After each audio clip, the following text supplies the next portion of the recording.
কিরে কি করতেছস? দেশ না কে দে। দিছি তো কেতুটের পাশ নাই, আমার হয়ে গেছে কাউটের পাশ নাই। কি? আমি তো টেরই পাই না।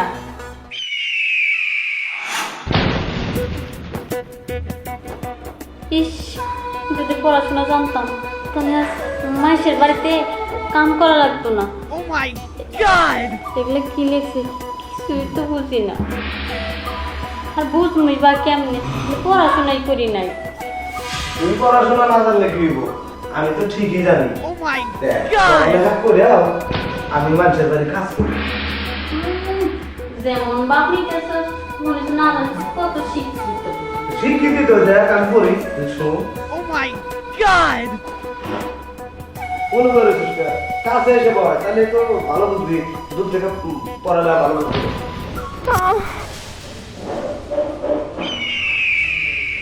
এইটা ঠিকানা লিখছে কি? হ্যাঁ, MICE ওয়াই মানে কি বলছ? তুই আর আমি এই যে লিখছে, এই যে লিখছে at the hot D U C come very vat. এটা মানে বুঝছস? না বুঝি নাই। বুঝবি কেমনে? তুই তো মূর্খ। এটার মানে হচ্ছে বাড়িটা পুরা ফাঁকা, এবারে তুই আর আমি ছাড়া আর কেউ নাই, বুঝছস? আবার এখানে লিখছে কি অনলি ফর ইউ সি, এর মানে কি বুঝছস? না এর মানে হচ্ছে আরো কাছে। হ্যাঁ, এই যে আমি বুঝতে ভালো লাগে। আর এইখানে লিখছে কি দেখছস? এই যে কি সুন্দর লিখছে, হ্যাঁ, মাদার পুটকি আই গো টু ঢাকা। এর মানে বুঝছস? এর মানে হচ্ছে এই বাড়িতে যদি সাহেব না থাকে তাহলে চুমা চানি চলে, তুই আমাকে একটা চুমা দেখ নালে। ভালো লাগতেছে। আর পর আমার অনেক শিখা, আমি কোনোদিন স্কুলে যাবার পারি নাই। ঘরে না আমার সৎ মা, স্কুলে কোনোদিনও যাইতে দেয় নাই। আমার না অনেক শখ পড়াশোনা শিখার, একটু শিখা না। আচ্ছা আচ্ছা, শিখাইতেছি। এই যে এখানে কি লিখছে জানোস? Are you talking to English, তার মানে কি বুঝছস? শোন, লেখাপড়া শিখলি, লেখাপড়া শিখে সেই লেখাপড়ার যদি মর্যাদা না দেয় কিন্তু তার কিন্তু হয়ে আসে না। আর এই বইয়ের মাঝখানে লিখছে যে এই লেখাপড়া যাই নেও, এই বইয়ের ভিতরে যা যা লেখা আছে এটা জানার পরেও যদি এই কাজগুলো না করো তাহলে বিশাল বড় একটা সমস্যা করে যাবে। না না না, আমি কোনো সমস্যা করতে চাই না। যা যা লেখা আছে পালন করবো।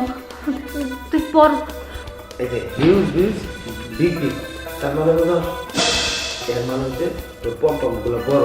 আর ওই যে হিউজ এটার অর্থ হলো না যে পম্পম যে বড়, ওটার যদি কেউ যত্ন না নেয় তাহলে মরিচা করতে পারে। আরো লেখা আছে, এই যে এখানে লেখা আছে যে ডিয়ার্স হট গম ফিট, মানে কি জানো? আমি এটা কইছি এবারে যে কাজের ছেলে আর কাজের মেয়ে লেখাপড়া শিখলো, শিখে না এই কামগুলো করতে হবে। তার মানে আমি তোর আর আমার কাম পাওয়া যাবে, আদর্শ আর ভালোবাসা দিতে হবে। এগুলো বইয়ের মধ্যে সব লেখা আছে। তুই বুঝছ না? পম্পম দিলে বইয়ের মধ্যে এটাই লিখছে, পম্পম দিলাম কাপড় লাগবো, তারপরে আদর করা লাগবো। তাহলে আমি পড়াশোনা শিখছি। হ্যাঁ এগুলোই তো লাগে না। হ্যাঁ, এগুলোই তো লেখা। তাহলে আচ্ছা দিদি। তাহলে হয় তুই ঈদে সারা দে, আমি শুয়ে পড় তো পারো বুঝছ। আজকে বাসায় খাই।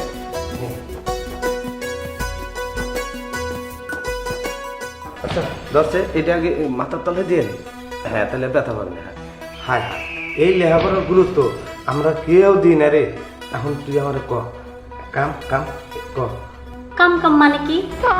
কাম কাম মানে হচ্ছে, হে পুরুষ, তোমার মেশিন যত বড়ই হোক না কেন নারীকে ঠান্ডা করে দাও, আদর্শ আর ভালোবাসা পূর্ণ করে দাও।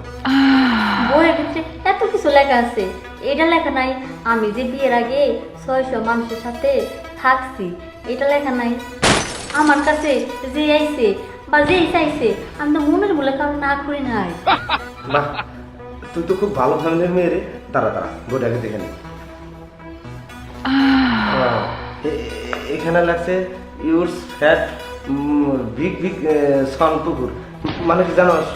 এই পুকুরে 600 কেন 6000 মানুষ নামলে পারো সমস্যা নাই। 600 জনের কাছে থাকছোস না, আরো মনে হয় যে 9000 মানুষের কাছে থেকে হারবি, এ ক্ষমতা তোর আছে। কিরে কি করতেছস? দেশ না কে দে। দিছি তো, কত টের পাস নাই? আবার হয়ে গেছে, তাও টের পাস নাই? কি? আমি তো টেরই পাই না। কি রে, তোর বয়স সবই লেখা আছে, এটা লেখা নাই যে সব কাজ তাড়াহুড়া করে করতে নাই? আগে দেখে নে। আছে তো, এই যে এখানে লেখা আছে গোয়িং টু তাড়াহুড়া, মানে কিছু কিছু কাজ তাড়াহুড়া করে করতে হয়। ও, এই কাজের কথা আমার বইতে লেখা আছে না? তাহলে তুই কাজ কর, আমি দেখে আমার কাছে আমি করে দিই।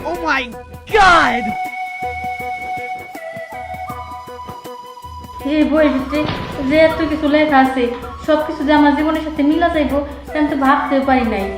আর আমরা তো বইটা সম্মান দিতেই জানি না।